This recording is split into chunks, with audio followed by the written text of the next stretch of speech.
So the Toyota Starlet Glanza V has finally arrived in Forza Horizon 6 as a festival playlist reward vehicle. Now we have had a Toyota Starlet in the Forza franchise before with the Time Attack Toyota Starlet that appeared in Forza Motorsport, but this is the first time that we have a Toyota Starlet in the Forza Horizon series, and to be honest I really wasn't expecting them to even add this vehicle. Yeah, it's one of those vehicles that I just wasn't expecting them to add, so this is actually a pretty cool surprise. I do know this car has some customization options, so let's jump in and see what you can actually do with it. So when it comes to the visual customization, there is actually a Varis kit for this vehicle by the looks of it. There's front and rear bumpers along with a rear wing, which is really great to see. Obviously it's not a lot, but they could have gave us nothing, so I'm actually kind of glad that they have gave us at least some customization options, even if it is only a few parts. And I do think these parts actually look really good as well, so yeah, I'm probably going to put these on this vehicle. So for the rest of this build, I don't really want to go over the top, as obviously it's a front wheel drive car, so I'm not going to add too much power, as that usually ends up with the car understeering. So I'm going to try and keep the power for this vehicle pretty low and keep it more controllable, so there's not going to be any turbos or anything on this vehicle. Of course I am going to lower this vehicle and add some track width upgrades to it, and also some aftermarket rims as well, as I do have a vision in my mind of what I want to turn this vehicle into. So these are the rims that I've decided to go for this build. I do think they fit the overall look I'm going for really well, and they do actually look really good, so yeah, I'm going to go and choose these rims I think. And I believe that's it done for this build, so let's go and paint this vehicle now. As I said, I do have an idea of what I want to do with this vehicle, so let's go and paint it.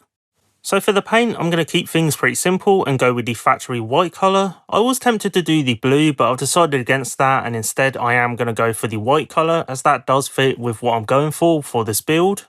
I'm also going to paint the rims white and add a white window banner. Like I mentioned earlier, I do have a specific look in mind for this build, and I think it is actually coming together exactly how I wanted. And with that, I think the build is pretty much finished. So yeah, let's go and take this thing out on the road and go for a drive and talk about it. So I'm really glad to see the Toyota Starlet show up in a Forza Horizon game, as it's one of those cars that doesn't really get talked about that much compared to other hatchbacks. Although I do see quite a few of them around still compared to other cars like the Honda Civic or the Vauxhall Corsa, so maybe it's a nice thing that they do fly under the radar a little bit.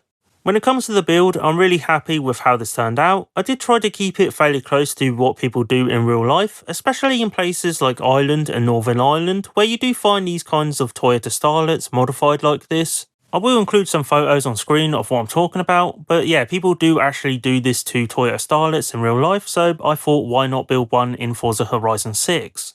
I'm also glad that they included some customization options for this car, as they could have easily gave us nothing, so having some parts for this vehicle is actually really cool, and hopefully that is something that they keep on doing going forward with other vehicles in updates, and maybe even some vehicles that are already in the game.